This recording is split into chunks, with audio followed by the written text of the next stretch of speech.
Hi there, I'm Jenny. I'm captain of the Craft Fantastic.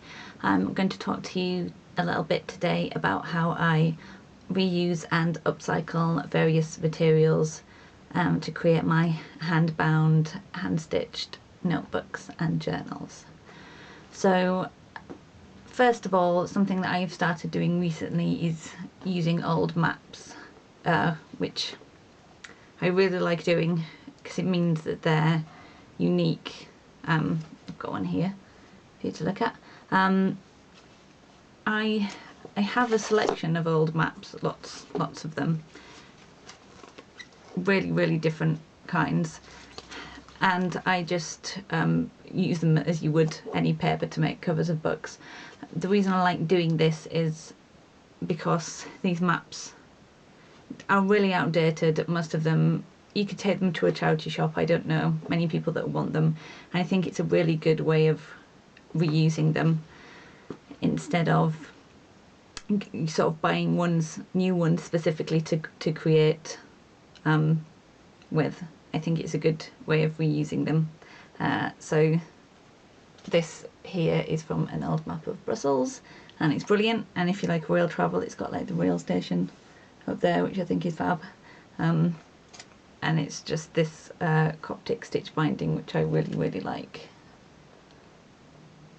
And it works really well for notebook covers. It's quite sturdy. Obviously you have to be a bit selective about which parts of the map you use, because some of them are a bit damaged, so you can't use all of them.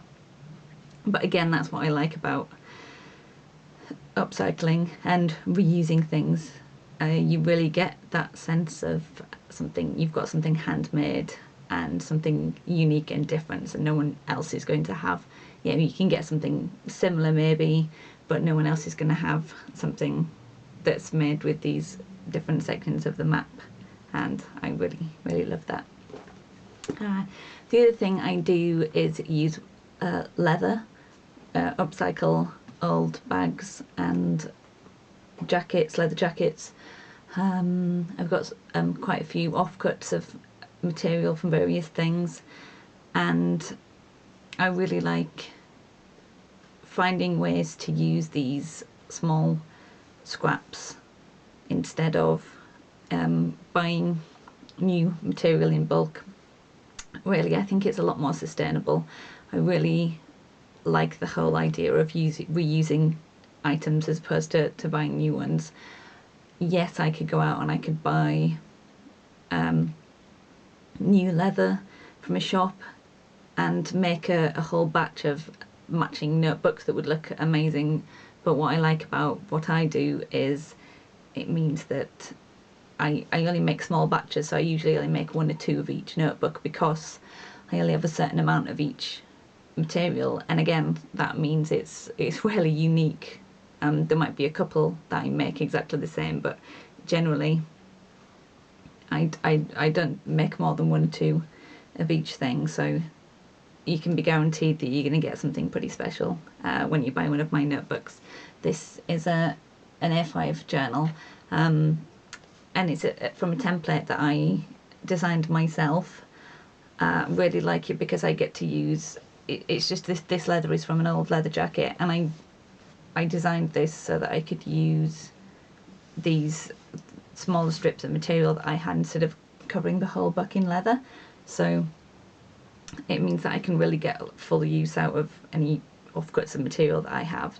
I really like this design because it's got a nice soft leather spine, but the covers are solid, and the spine means that it opens up like really flat. It's brilliant, really flexible, so it's really good for going out. Not that I like bending spines of books back, but this one's pretty flexible, so that's fine. You can withstand quite a lot as well because they're nice hardcover. And any smaller bits of material that I have made smaller notebooks, little pocket books, which I love. I used to take these when I used to commute to work. I used to take this size on the train all the time. Just stick it in your bag, stick it in your pocket, and they're really handy. And it means I can use the smaller bits of material and get like a whole little notebook out. And this, because I don't like waste, this little strip here is from the same jacket as this material came from. I just have, because you end up with loads of little bits and little strips of material left. I can just use them as a buckle fastening like that. So yeah, that's just a couple of things I might be back more with later. Yeah, I think that's it. I covered everything for now. So if you want to find out more or you want to see more of what I do, you can visit me on Etsy. It's thecraftfantastic.etsy.com, or you can just search Craft Fantastic if you head to the Etsy website, and you'll be able to see my full range of notebooks. And you'll notice that I have quite a few different books on there. They're all a little bit different, and there's only one, possibly two of each one, and that's because I like to keep things unique and special. They're all handmade, hand-bound, and where I can I use upcycled materials as well, which I think is really important. And thank you very much for listening, and I'll be back soon with another video.